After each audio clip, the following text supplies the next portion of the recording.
परेशानियां हर जगह हैं और हम परेशानियों से बच नहीं सकते, इसलिए सदा उनका सामना करें। गौतम बुद्ध कौशाम्बी नगर में रह रहे थे। वहां की रानी गौतम बुद्ध का अलग अलग तरीकों से अपमान करती थी। रानी ने अपने कुछ लोग बुद्ध को अपमानित करने के लिए और परेशान करने के लिए उनके पीछे लगा दिए थे। रानी के आदेश पर वे सभी लोग बुद्ध का विरोध कर रहे थे, लेकिन बुद्ध ने किसी से कुछ नहीं कहा। उस समय बुद्ध के साथ उनका एक शिष्य भी था। उसका नाम था आनंद। आनंद ने बुद्ध से कहा, मैं लगातार देख रहा हूं कि ये लोग जानबूझकर हमारा अपमान कर रहे हैं। जहां हमारा अपमान होता है, ऐसी जगह हमें नहीं रुकना चाहिए। बुद्ध ने आनंद से पूछा, हम कहां जाएंगे? आनंद ने कहा, किसी और जगह चले जाएंगे जहां ऐसे लोग ना हो। बुद्ध बोले, अगर वहां भी ऐसी ही परेशानियां बनी तो फिर कहां जाएंगे और हम कब तक भागते रहेंगे? अपमान भी एक समस्या है। हम अहिंसा, धैर्य के साथ विनम्रता और शालीनता से ऐसे लोगों का सामना करेंगे। बुद्ध की सीख परेशानियां हर जगह हैं। हम परेशानियों से बच नहीं सकते, इसीलिए समस्या चाहे कैसी भी हो, हमें उसका सामना करना चाहिए। गौतम बुद्ध का एक खास शिष्य धम्माराम आश्रम में अपना काम करता और काम पूरा होने के बाद वह एकांत में चला जाता था। वह किसी से ज्यादा बातचीत भी नहीं करता था। जब धम्माराम एकांत में ज्यादा रहने लगा तो अन्य शिष्यों को लगा कि इसे घमंड हो गया है। शिष्यों ने बुद्ध से धम्माराम की शिकायतें करनी शुरू कर दी।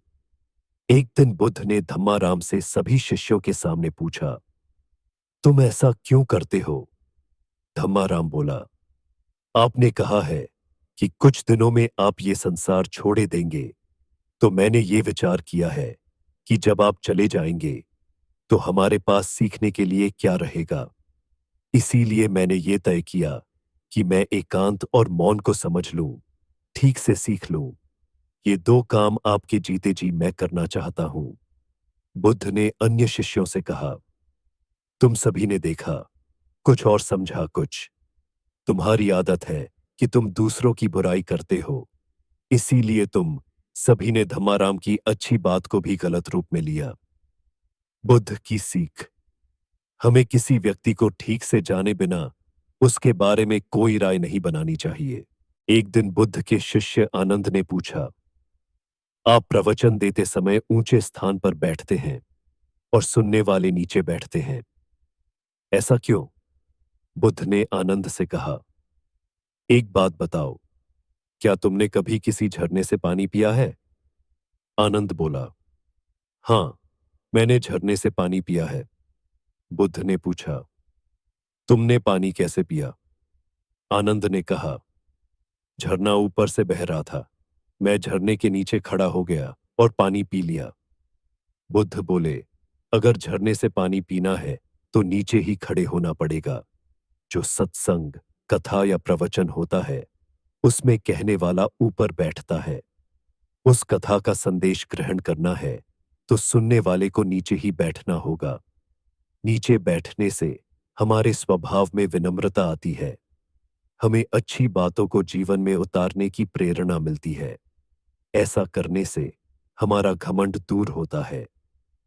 बुद्ध की सीख, अगर कोई अच्छी बात सीखना चाहते हैं तो सबसे पहले अहंकार छोड़ देना चाहिए। इसके बाद विनम्रता के साथ ही अच्छी बातों को जीवन में उतारा जा सकता है।